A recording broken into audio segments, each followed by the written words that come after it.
Welcome back to another episode of the Girl Stop Playin podcast. It's your favorite homegirl, Coriel, here to encourage you to stop playing with your potential and start working for what you want in life and in love.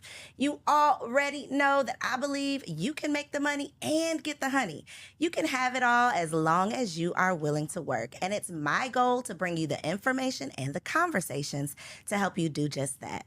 Now, before I introduce you to today's guest, please make sure that you are subscribed to this channel, like this video, and get ready to comment below and let us know something that you are taking away from today's conversation. Now, you know that we are in for a treat whenever we have the opportunity to have a healthily, I don't know if that's a word, but this is a happily, healthily married couple that we got in the building. We have Mr. and Mrs. I know that your last name is James, but when I looked at you to say that, I'm like, you know what? I know that your first name is not actually Maddie. Maddie is short for your first name. No, No, Maddie is the name. So that's the story. So the story is girl, that get me together in this introduction. Go ahead. So the thing is, I think Maddie obviously is like a nickname for so many people, and it's spelled with an IE. So a lot of people think it's a short name. My dad's name is Matthew, so obviously they call me Matt. But back in '84, when I was born, they weren't sure if I was going to be a boy or girl, so they were going to name me Matt. But then I came out a girl, so then they came up with Maddie. Yeah. Can I explain myself?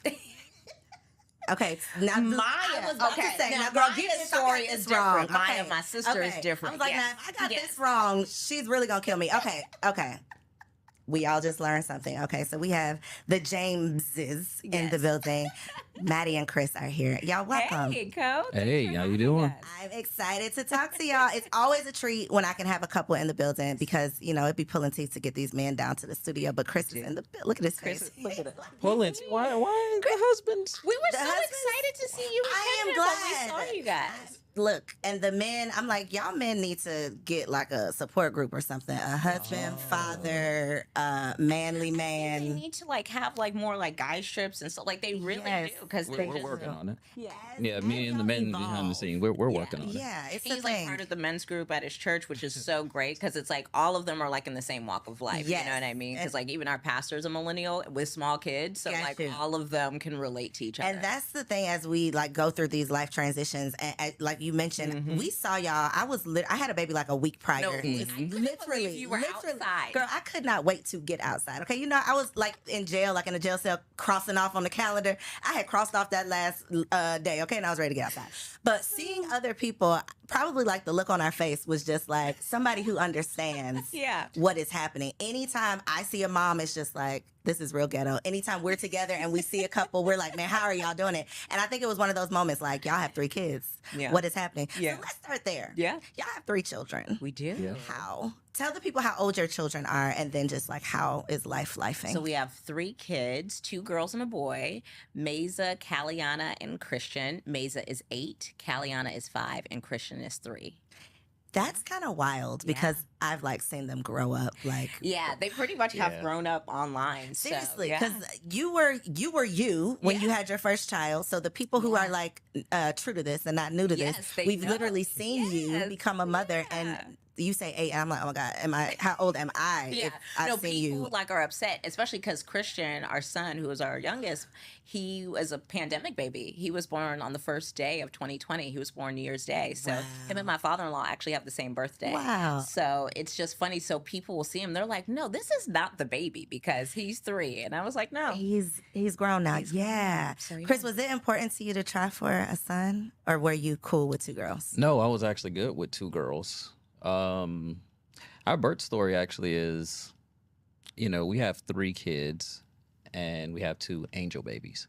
Yeah. So Oh, by the time Christian came around, Christian was our 5th pregnancy. Mm-hmm. And so Mm-hmm. with all of the things that we did to get the 2 here, I was like, you know, Whatever you don't we have to get, do this. Yes. if you don't want to, yes, you know? Yes. You don't have to. And because I grew up with like in like a predominantly male environment, I was like, we cool. Like, we not that cool. Like, Yeah. you know, it's just a boy. Yeah. You know, so we had a bunch another of them. Gotcha. We had a bunch of nephews. I was like, you Gotcha. can. But Maddie had the complete opposite experience. Like, all her mom has 5 other sisters. It's me and Maya. You know, it's just the 2 of us. So I've never had a brother. Mm-hmm. A lot of my cousins are girls as well. So I wanted that energy, and then especially because he's right. He did grow up in a predominantly male environment, and I love my brothers-in-law. Like, they're so wonderful, and they have sons, and I love my nephews. And I was like, I would love to have this experience because I've had such a positive one so far. You know, marrying into Chris's family. So I was like, you know what? Let's try for it. You know, Chris is right. We've had every single birth experience. We had the C-section. I've done the natural, no Medication, pain management whatsoever. And then I've had anesthesia. I didn't get an epidural. But we've had all of those. And, you know, that is really taxing. Like, labor is hard. But I really like being a mom. I really do. Okay, we're gonna unpack that statement, and we're gonna get back to that. But I want to kind of circle back around to the birth experience. Sure. I was not aware. Your girl be trying to do a little bit of research, but I was not aware of this. How did that affect your relationship? I think, and are y'all okay with talking about it? For sure. Okay. Yeah, the reason I really want to kind of go back into that a little bit is because these are those topics that people experience. It's a tough. No matter how you think you're prepared, you can't prepare for that. You can have the best partner in the world and it still be very painful. And when you're the one going through it, if you haven't heard someone else's experience, you're beating yourself up. You're thinking that you did something wrong. Something must be wrong with so what was your experience like? And then if you are at a point where you could possibly either of you offer advice to someone who may go through something similar, how do they get through it? Yeah, I mean, we both have 2 very different but necessary perspectives, you know, because, you know, I was the only one going through it physically, but, you know, emotionally, that is so impactful to a couple. And I think what it was for me was, I think our first miscarriage, which we had before we had Mazo, was really what gut punched us as a couple, as a unit. That was really, really hard. How far before Mazo? Was that 3 years? 2.5 years or so. Okay. Yeah. And it was in 2011. We got married in 2009. First miscarriage was in 2011. Yeah, and we had her in 2014. Yeah. And it was just hard. It was physically the hardest thing I had ever done. It was really, really hard. And of course, you know the concept of a miscarriage. You don't ever expect that it'll be you. It's actually very common, which we learned later on, but you just don't expect it.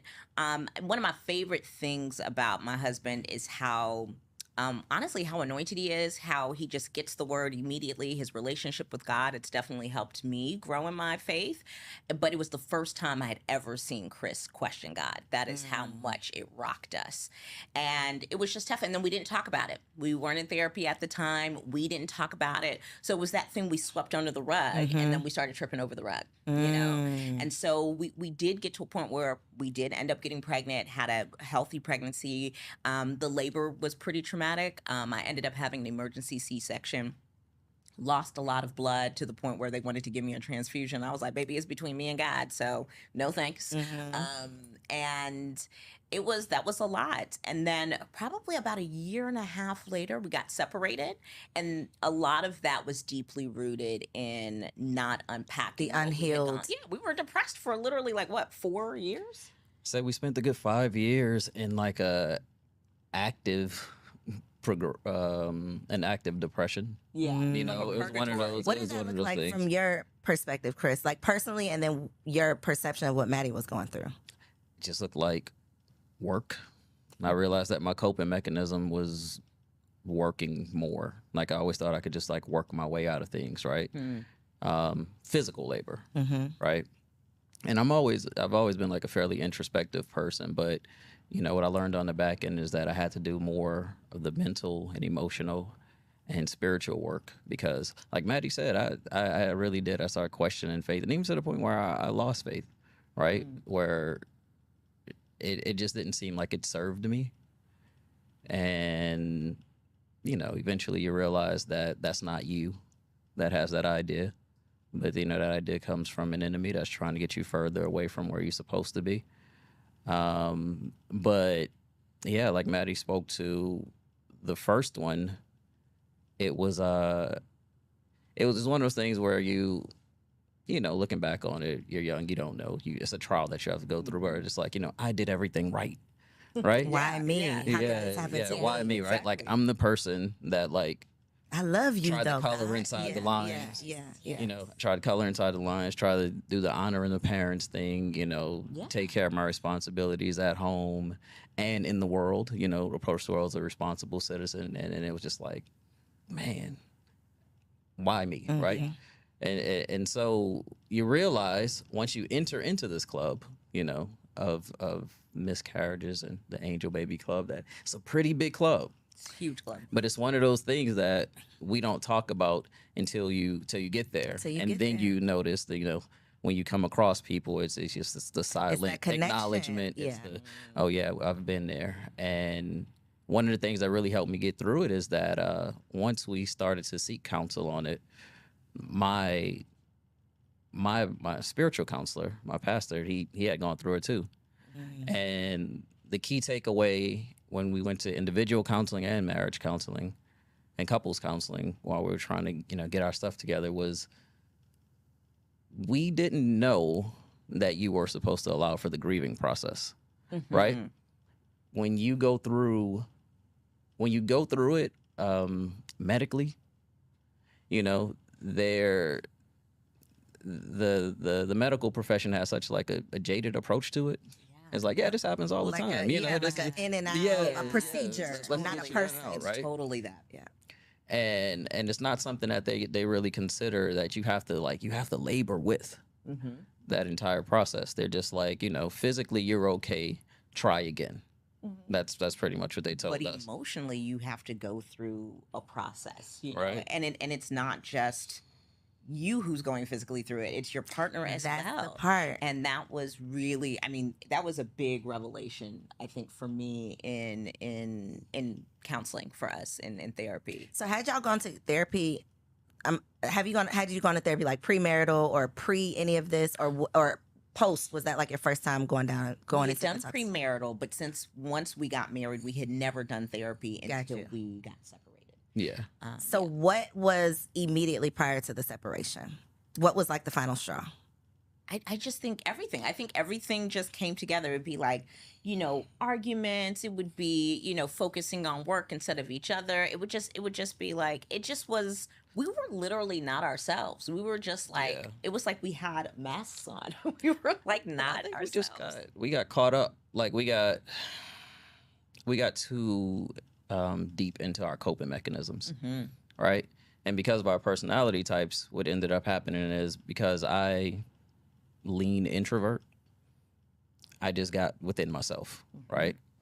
And then Maddie is extrovert, like textbook extrovert, so right? I was just doing so much. Yeah, just all over the place, moving, doing work, trying to just. But you had one child already. Maisie was about, and so.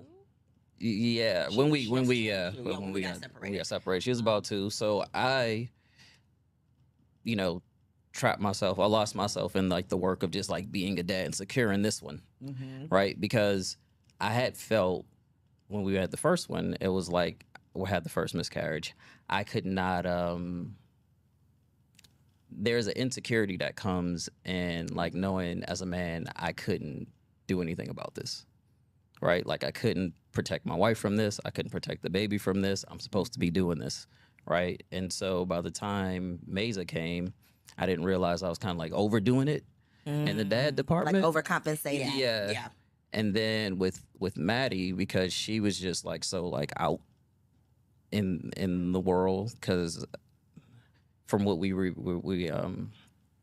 uncovered during therapy is that even though we had the second baby, the pain of the first, like not being able to get it done was still, it was a lot for her, right? And both I and Mesa reminded her of that. Yeah. And so because I couldn't get through on that end, you focus your attention. Focus there, and we just stopped talking. And I mean, you know, everybody knows the key to the relationship is just like communicate. Yep. But I felt like y'all like walking through the house like I'm passing you on the stairs and I'm not speaking. No, not really. It was just more. But y'all weren't having deep conversations. Yeah, nothing was deep. It was just like no depth. all right, do what you got to do. I see you when I see you. And then it was just, you know, a big argument one day, and it was just like, it was just like one of us has to leave. I'm the extrovert, so I was already moving a lot. I was like, okay, I'm gonna leave. We were separated probably for about 4 months. Girl, where did you go, girl? I went and I got an apartment. And I got Nowhere really. Nowhere. When I say I was literally down the street. Nowhere really. Honestly, I was like, this isn't gonna work if you're always here. If you don't leave. Yeah. If you're gonna leave.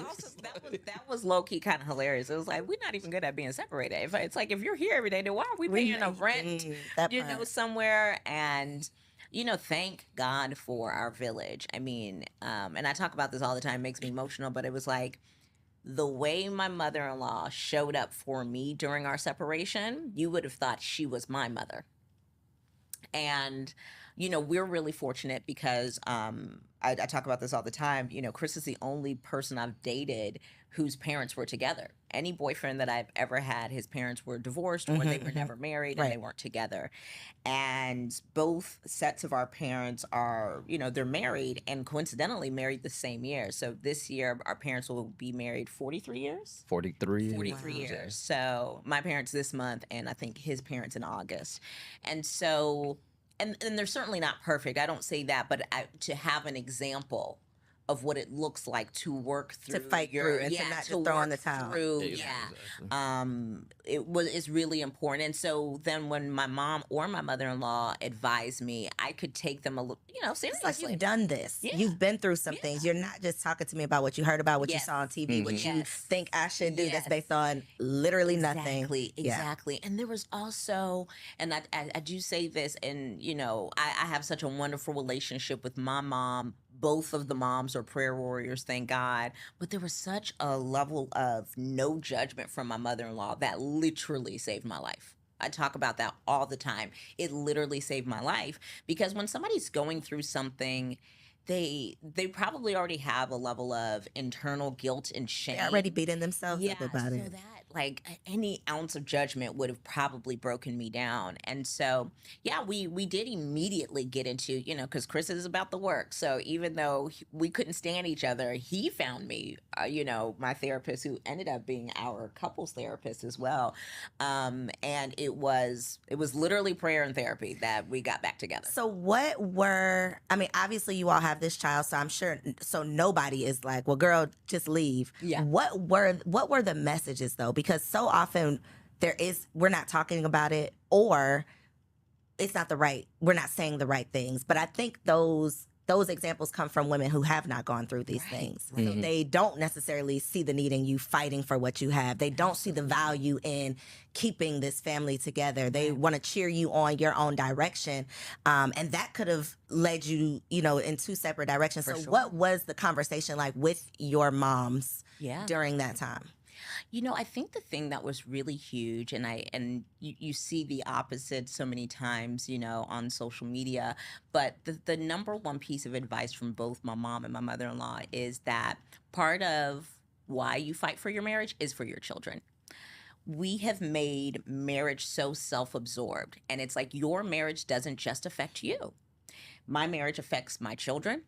It definitely affects your spouse. It affects your children. It affects the family that you've made, right? Like I no longer just have Maya as a sibling, right? I now have 2 brothers and another sister, and actually more because each of his brothers are married. So they're my sisters as well. I have nieces and nephews because of their commitment in their marriages. And so this is a ripple effect on various people, right? For me too, personally, the thing I love about us is that we were both willing to do the work more than we were willing to let go of it. Or win the fight or be right. Yeah, exactly. Yeah. Like we were so, even if it was just an ounce, we were more willing to do the work than be right, And I always say that. I think one of the most important lessons I have learned in my 30s, I just turned 39. So I'm like, in my last year of my 30s, what have I learned that has been so profound? And is that I'm more focused on being ready to work than being right. Like being right is so useless. It is. It's so useless. After the 30 seconds of you feeling so proud that you're right, then what do you have? Yeah. You know? Yeah. And for me, this was something that was fixable. I understand that there are some people who are in situations that are not fixable. This was fixable. And so I was like, was I going to let my pride prevent me from doing work to fix my marriage, which would have fractured how my daughter would have now seen relationships? That part. And, because that is the number one place. That's the first place you learn about relationships. Yep. And is it worth it? And so I always bring up the Godfather, Kevin Samuels. Don't close out. Don't log off. Listen, stay with me, okay? Chris, for you, I have to ask really quick. Kevin Samuels, yes or no? How did you feel? I'm neutral. Neutral, okay. But I'm just like that on all things, right? You know, I can see all sides of it, but I'm neutral. You could take the good, you could leave the bad, you could see. I feel like he had, in some instances, he had solid messages. His tone and delivery was off a lot of times. A lot of times. You know, like if you're really out here trying to help people, you can't be like the helper and the shock jock at the same time. And that was his issue. He was, trying to help people in an entertaining way. It wasn't always entertaining. He was like, sometimes it was just me. Yeah, sometimes it was just me. The problem was if the entertainment is discouragement, that's where that is where the people have the problem. However, the reason I brought him up is because what you just said when you said like this, it's kind of opposite of what we hear on social media. Social media will have you out here broke, baby, without a job, without a man, girl with nothing, just to be right, on social media, baby, just to be right, just to post, just for Twitter to agree with you for 6 hours. Get out of here with that, okay? But Kevin Samuels was saying a lot of the opposite of what is of what's popular on social media. And one of his messages, like common messages that I heard so many times, is he would call women out on being home wreckers, in the sense of having so much pride that they literally wreck their home. That they're saying there's no good men. They're saying they're making all of these complaints, but they're so willing to walk away. They're so willing to want to be right so bad that they're not willing to do the work. They're so willing to say, I'll figure this out on myself. I can be good all by myself, and not think about not think beyond themselves, not think about their children, not think about the extended family, not think about all that you've built that would literally just be crumbling down if you decide I'm going to selfishly walk away. Now, as you said, there's obviously some extenuating circumstances that, if this is going on and if it's best for you to remove yourself, then do that. This is the context of my situation. Right. This isn't to shame anybody. No, of course not. By any means. But it just wasn't worth it when I started adding 2 and 2 together. I was like... Girl, even think about that rent you was down there paying. It's like, the math is not mathing. Me paying my own bills... Let me be clear. Because I need to come on back, Chris. I need to come on back. Was not interested at all. At all. And the other blessing is that Chris really is my friend. Because even through that, like, I would be like on the phone with him, like, this rent is like I think that was the impetus of everything, man. It was like when it happened, right? When the separation happened, I already went into it like, I'm just not gonna leave you out there. Right, I understand that. Like, this ain't working. Yeah, it was like this ain't gonna. I'm not gonna leave you. Maddie, you are ridiculous. No, Maddie's wilding. Help me in this apartment. I got to leave you. And the thing is, it's like, girl, what you do as wife, like, you're not good at this. You're not good at this. So, and what he does as husband. So we were out here. We didn't even know how to be separated, Chav. So y'all were like, just fix this. I mean, I think that's the beauty, though, is that if your foundation is friendship, a lot of times you're eventually gonna like tell a joke, or you're eventually gonna like break the side. It's not gonna be. That was our issue too early, though. Right? What do you mean? Because I am the point of levity, and I know like it might not seem that way here, but like it was a little too early. Like while Maddie was still trying to argue things, I was like, this ain't us. Like, we don't do this. Like, even in like normal situations, we don't like, I don't yell at you, you don't yell at me. So I throw in a joke and she'd be like, I don't want to hear jokes right now. We're supposed to be upset at each other. I was like, you can be upset if you want, but he was like laughing at me. He was like, this is not going to last. Like, he's like, this is not what we do. Yeah. And what was funny is very opposite of what happened after our first miscarriage. During our separation, he had so much faith. He had so much joy. Or at least if you didn't, you surely put on a good front. No, I did, because like I said, I fell so deep into that hole of darkness that once we hit rock bottom and we separated, it came to a point where I had to look at myself and be like, you're either going to be here, or if you want this daughter that you've poured so much energy into to like get the best out of the situation, regardless of what happened, you got to snap it together. Yeah. So Did that's she what stay I with lean you or heavy. did she go with Maddie? She was with me. Yeah. Okay. So I had to lean heavily into it was she stayed with me, but I will say it was literally us being me, my daughter, my family, and Maddie's family. All like we're gonna work this out. We're standing in the gap because Maddie's grandmother was watching our daughter while I was at work, Okay. and so we was all like, we just gonna stand in the gap for family was Maddie still in the family meantime. together. Yeah. But we gotta like, we gonna figure it out. Yeah. So were y'all still like going to family functions together? Nah. No. Okay. I was trying my best. A little bit. Okay. Yeah. Okay. I was trying my best to like keep that line of separation. But like I said, Maddie just kept showing up because I needed the space. Okay. No, I needed the space. Like I do think that separation, physical. I was in bad shape. I'm not gonna lie. Like outside of just spiritually, I had lost like 30 pounds. Yeah, and I he's had already developed. So you were stressed I out. developed like an ulcer. I was like, I need to not be. I need to not. And he doesn't see drink and and deal smoke. with this, like, He eats so I healthy. could like focus on recovering before we can get back into that stuff. So like, I did need the I wanna space. say, as a woman whose love language is quality time, and I like to be like all up underneath, on top of my man. The That's fact me. that y'all said Yeah, that's it. the separation, y'all needed that. That is just like We were in a really bad place. Like now, I am under him all the time, and quality time, Furthest thing. it's the furthest thing. Like we took the love languages quiz, and it's the last thing. But we're together all the time because we run our company together now and all of that. But yeah, at that time it was needed, and I think what I learned from that is, to me, one, I learned that both people have to be willing to do the work. One person cannot work on the relationship, so that was one blessing.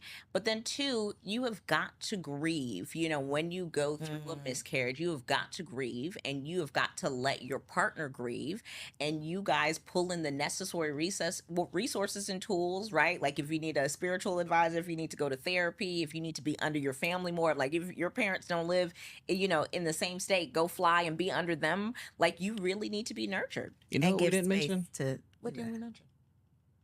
Because I remember when we were talking about tipping point and when we like, because we were operating at whatever that base level was, but Right. it's the second miscarriage.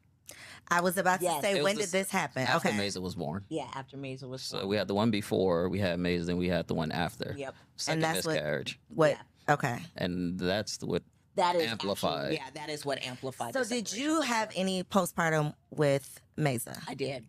Oh, it was I it did. was So I did. So you never it was dealt a with the long grief. Yeah, and it was postpartum long period. because my recovery was so long because of not only having a C-section but the loss of blood. So Mm. I had already deemed myself inadequate, and then that second miscarriage was Just like, did you yeah, in. it just like confirmed it, right? Yeah. Which is not a truth at all.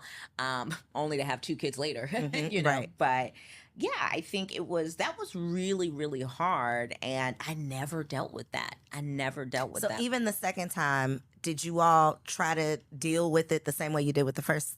Yeah, we which was just like- stayed busy. we were worse off Yeah, we were already worse because off. we never dealt with it the first Yeah, time. and then you have a kid, so a lot of your energy that you would have spent to even get over that is now being poured into a child. So much Yeah. to unpack here, because another thing that we don't ever talk about is the impact that becoming parents has on your partnership, even the best partnership. So you all were kind of already operating below where your norm, because you were dealing with the residuals of Yep. this first miscarriage. Then you become parents, which It's so it's tough. supposed to be a blessing, right? Yeah. This is the blessing. You have successfully made it to the finish line, but Yep. then that blessing comes with so much too. Yeah. So Sleep that's even a deprivation. whole thing of like, I don't want to feel ungrateful Right. for Right. this Right. blessing. Right. Right. But But I'm you're hurting. human. I'm hurting. I'm man. hurting. Right. It's And I don't know why. Yeah. And that's what depression is, right? Like I feel this weight and I do not understand can't why. get it And off. I can't get it off. Yeah, I can't shake Yep. it. I don't Yeah. feel like myself. So not only do I not feel like myself, I don't feel like your wife. Yep. Because I'm not even me. So I'm not if even I'm not me. even me. How Yeah. can I show up to be my wife? depressed. And I'm I now I got to be a mama. I'm Yeah. breastfeeding. I'm like, Girl, out don't even here. Yeah. don't even bring the boobs into the Yes, situation, because yes. you are literally pregnancy is a prison. So to break out of prison and then nurse your child. Maybe to break out of prison only to be like, oh, these The gates shackles have. on my feet. So, girl, listen, it's a thing. It's a whole thing. And that's why anytime I can use this platform to have these conversations, it's like, this is real life. And you don't know until it is your life. Like, you don't know until it's here. And you think that you're the only one who's gone through this. It's like, no, girl, this is what they've been doing for ages. It's hard. It's hard. It's hard. It's so hard. So yeah, that was the second miscarriage definitely, like, that's what really made the ish hit the fan, I guess you could say. Because we didn't have it. After Mesa? 11 months. Okay. Yeah, like right at the year. 11 months. We got pregnant at 11 months after Mesa. Yeah. Also, I add, this is then I also got fired from my 9-to-5 and had transitioned into full-time blogging and creating full time. Between Mesa and the second? Yeah, Mesa was 2014. 9 months. Okay. Yeah, so 2015. So actually today, the day is actually It is, huh? what, 8 years ago. Wow. Yeah, 7 years ago. So was dealing with that. So life change after life change after life change. After life. I mean, literally. We had a lot of those, like when we first got married, and we didn't understand, what that would do to us, because we were young and in love, and ready to face the world. But we had a lot of serious life changes and like grief causing traumatic events early on. I'm like, we just got good at marriage like 2 years ago. Because it's so tough adulting just by yourself. Yeah. It is. And imagine having to come home and see this person. I mean, y'all can imagine. Let me look at y'all. Imagine having to come home and see this person while you don't even know who you are every day. I mean, that is tough. It's inexplicable, which is why anytime I can talk to somebody who can relate, I'm like, y'all, how are y'all doing it? What is going on? Yeah. So did you feel like once you shook off, like you got back together, you're no longer separated, you have like a new lease on life, you all get pregnant again. Yeah. What was your experience like with Caliana? Caliana's pregnancy was literally miraculous in all the ways, and so the reason why I had such a really hard pregnancy with Mesa and why I had the 2 miscarriages was because of fibroids. I had 3 very large fibroids. I've always been petite, but these fibroids were pretty massive. Did you know you had fibroids? I did. Okay. I did. Once we had the first miscarriage, I think that's when I found it. It was the first, that's when we identified it. Yeah. So one day, I write about this in the book. One day I go for, I think it was right when we hit 3rd trimester with Callie. We go for the ultrasound or whatnot. And, we see her, we hear her little heartbeats. Everything's cool. But then the nurse is still looking, and I'm like, well, girl, is everything okay? Because we thought we were ready to go. Girl, the silence. So she's really looking. So I'm like, I'm concerned, but I know everything's cool and stuff like that. So I'm like, what's wrong? She's like, this one fibroid that you have had the entire pregnancy is just no longer here. She's like, I have been doing this for 18 years. She's like, she's like, it's not there. She's like, I'm triple checking. That's why we're still here. She's like, it is literally just not there. And I remember because we had been actively praying. Like I had even gone vegan after having Mesa for, I think maybe 3 or 4 months to see if we could help shrink them or whatnot. And actually in each and every one of my pregnancies, I went through what they call fibroid degeneration, where the blood was actually cut off from each of my fibroids, which doesn't necessarily happen for everybody. And so that could also cause, to shrink. But one of them just completely disappeared in Caliana's pregnancy. And never came back.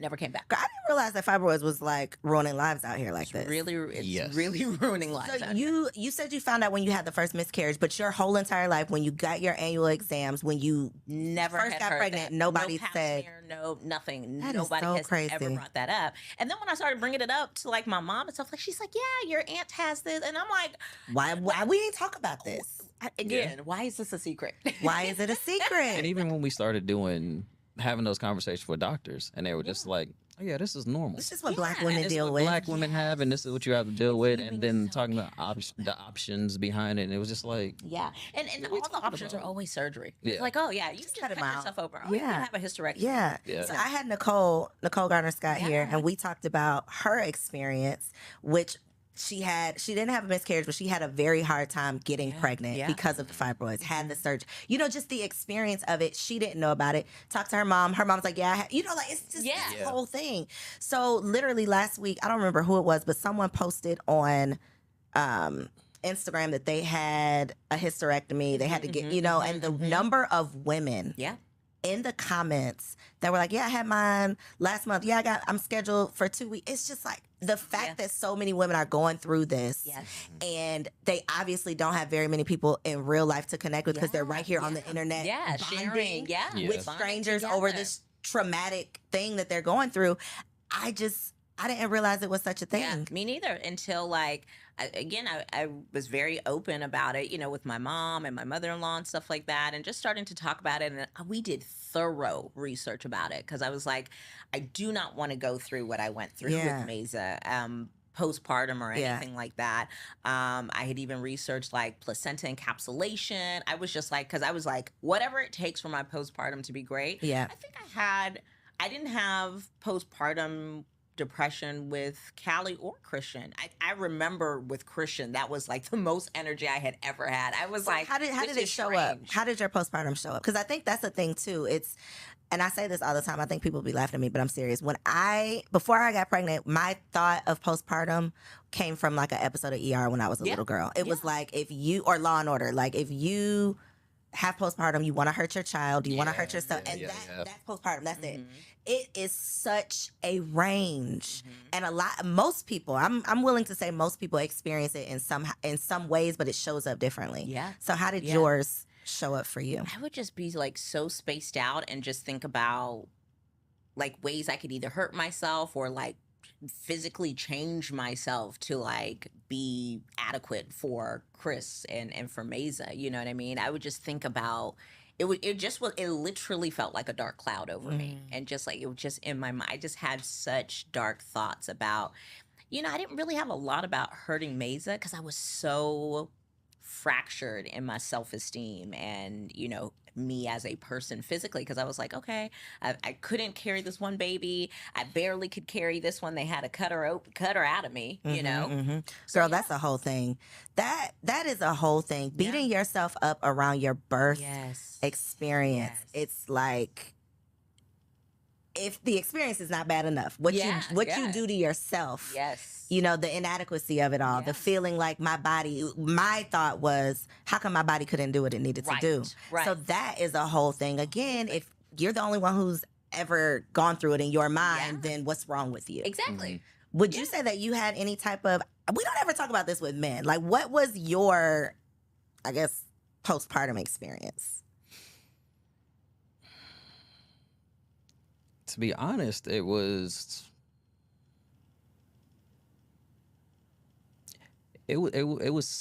sadness, right? It was a sadness that, again, that came with the fact that like there's nothing I can do about it. Like our emergency C-section was heavy, and then later to find out that it was unnecessary. Yeah, that's it was like, but the way in which it happened, and like, there were some things that happened on the operating table that I was privy to while Maddie was knocked out, between like the conversations that was had. Like, we weren't there, and like, this ain't a human being outside of just being my wife. Like, this is a human being. We just like so callously talking about whether or not we're gonna let her be here or not, right? And then there were just some things that happened on the operating table where I just don't get, like, it's just like, it's very visceral, and that. And then to watch her come through it, or try to get through it, it literally took us 6 months or so until she could like move around. Wow. Yeah. Right? And then that her lull or her funk that she was in was about another year. And in that space and time, we got pregnant again. We got pregnant again. Then we had miscarriage. And so I was just like, I was tired, one, because, I'm heavy into the parenting of a newborn. And right? I'm newborn, then I'm at work, and then I check on my wife. And then, two, you have, the sadness was just that, like, man, there's really nothing I can do about it. There's nothing that I know about it. It's like, I'm a heavy researcher on things, but in this situation, one, I just didn't know what to look for, right? Because, like, what's happening? We hadn't left the house yet to run into those people to like be like, hey man, I know what you're talking about, or to start there. So Yeah, that's what it was. I tried my best to be as upbeat as possible and provide space for Maddie to feel everything that she was gonna feel, and physically, I tried my best to, soften the burden of the load of whatever I could, but I can't breastfeed, so That part. Yeah. especially in the middle of the Wish night, y'all right? could. Like if you're in the, like if you're already in a physically depressed state, it's like you need to sleep. Yeah. And in the middle of the night, you're not sleeping. Not So sleeping. there's nothing I can do about Yeah. that except like hand the baby over and rub her It's back. your first baby, so you're So- trying to do everything perfectly. Like I'm like pumping in the middle of the night. I'm trying to make sure like everything. It was really, really hard, really hard. But yeah, But yeah, it was really just, I don't know, just balancing that weird dichotomy of like, man, this is really awesome because I have this baby here, and the love that surrounds that and the admiration that you have for your wife for going through it, and I'm happy and all that. There's the joy of that, but then there's the sadness of like the aftermath, And The reality of it Yeah, all. It's yeah. like, it's a lot. Yeah. It is a lot. And I cannot believe that y'all been parenting like this. Like people just been having these kids doing all these things Yeah. for years. yeah, It's not for the weak. it's definitely not for the weak. Marriage not is for the also weak. not for the weak. It's just not. It's absolutely not. I mean, when it's good, but it's not always good. And so I love that you all can represent wholesome, and I'm going to say healthily, happily and healthily, wholesome marriage that's not just picture perfect. It's like, yo, life be lifing. Mhm. We are navigating it as best we can. Absolutely. We're trying to maintain a friendship. We're trying to raise good people. Yes. And that's really what it comes down to. So as we conclude, I would love for each of you, Maddie for the women, Chris for the men, for the wives and for the husbands, to just share a word of advice that you've learned through marriage that you can share with someone who might be going through it right now. Do you have something? Anything off the top? This is the one thing I always say, like husbands, where am I? That's my Right camera. here. Right here? Okay. Husbands, try your best to learn to speak to your wife's heart, because that's where her baseline of understanding comes from. It's how she feels about what you're saying. You may logically say all the right things. You may fundamentally feel like you're doing all the right things. But if she doesn't feel it, you all won't feel it.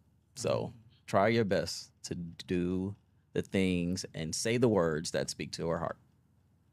That's good. Yeah. I think the first thing that comes to mind is stop thinking and doing, right? Stop thinking and thinking that you need to be everything to everyone, because that is literally costing you your peace.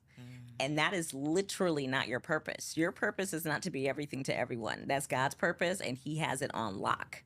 You're supposed to do what you're supposed to do. And you sometimes have to stop and step back and reevaluate what really matters, right? Talk to your husband. What matters to you guys, right? Because yes, what matters to you is important. So I definitely don't want to negate that. But if you're in a marriage, it's what's important to you guys, right? We don't need, respectfully, you don't need a bunch of third party opinions, right? I'm the only person married to Chris. Chris is the only person married to me. I respect what my parents have to say. I respect what my therapist has to say. But at the end of the day, we are making decisions together as a couple. I don't care how social media thinks, what they think about my marriage. If they think it's great, cool. If you don't, that's cool too. You know what I mean? I'm okay with not pleasing everyone around me as long as my husband is at peace with me and I'm at peace with him. So stop trying to be everything to everybody or trying to make your marriage seem like it's an example for others. That's not what your marriage is. It is not a tool. It is supposed to be your safe haven. And do whatever it takes for you and your spouse to feel safe with one another. I love that. I love that. Cannot let you leave though, Maddie, without telling us about Everyday Magic. Yes, please get Everyday Magic, The Joy of Not Being Everything and Still Being More Than Enough. It is my book, available on Amazon, Barnes & Noble, Books A Million, pretty much wherever books are sold, Target.com. And it really, I talk about, our story in the book, and I really talk about how to navigate the work of every day, because it's a lot for, it's a lot for all of us, but of course, as a wife and a mother, I speak from that perspective, how my faith has helped me. And just like sometimes you forget because you got so much going on. So it's pretty much like a big reference book of like, hey, here are the appointments you need to make, monthly, yearly, weekly. So practical information. Yeah, it's really a practical approach to everyday life. So I hope you're encouraged when you read it. Check it out. I read it on Audible, but get the physical book too so you can highlight some stuff and reference it. I love it. I just love y'all. We got to hang out in real life with people who get. Do y'all have a lot of couple friends? We do. Because do they come from church? That's also the key, though. Or no? Have you couple friends? Yeah. Okay. Yeah. We're learning that. Well, the key is like in marriage and in parenting, you gotta do life together, man. Yeah, you need peers. You gotta find people at your same level when you gotta do it together. That doesn't mean that everybody's privy to the inner workings of your marriage. Yeah. But it is good to have that group village. Of people. You always reference that village. The village is literally key. Your birthday, that was the village, baby. I said she was not lying, baby. Look at this village. That is a village. All the time, and I was like, no, y'all, really, the village is not hypothetical. No, it's a real village. But to your question, though, yes, they come from church, but they also come from life. We have some lifelong friends in there. We have some people who are work associates that became friends. So they come from everywhere. Yeah. It's just that y'all just collect good people. Yeah, it's just that we've made we've made it our goal to just like curate good relationships with people all around us. And really for us, we're like, we want to, at this point in our lives, we want to have the people that are around us, the people that we include in our village, no matter where they come from, they need to all be able to coexist. Yeah. Instead of having those pockets. Yeah, exactly. Like when we were which is why 8 people were at my house for the birthday. They were. It was beautiful. That was beautiful, and I love that, not just for you but for your kids. Yeah. And I know y'all have a big family, but the extended village is just like the extended village. I love that for y'all. Yeah, invite us next time. All right, y'all. Thank you for tuning in. I'm gonna let y'all know if I get that invite. Okay, check my stories. Thank y'all for tuning in for another bomb episode. Be sure to grab a copy of Maddie's book. Chris, I don't think Chris got no Instagram. You find Chris on Maddie's page, okay? He'll be on there, okay? That's where he'll be. I love y'all. Appreciate you for being here. Thank you for being an example. Thank you for being so transparent because I haven't even looked at my notes. We didn't talk about nothing that I thought we were going to talk about. Chris did it. That was Chris. Chris took us down that detour and I appreciated it. North Star. Yes. He's like, I did. You did it. Thank y'all for tuning in. See you on the next episode. If you enjoyed that episode, make sure you subscribe to the channel so you don't miss out on any upcoming content, and take it a step further and go ahead and join our private community over on Patreon because it comes with some pretty bomb perks, including early and discounted access to our upcoming events, behind-the-scene exclusives with some of your favorite guests, the opportunity to call in on an upcoming show, the chance to vote on topics and guests for brand new shows, and I'm even giving you unlimited access to my vault of business classes where I'm teaching you everything from Airbnb to developing digital products and everything in between. And you can get access to our Patreon for as little as $5 a month, okay? Get in where you fit in, and I'll see you on the inside. Peace.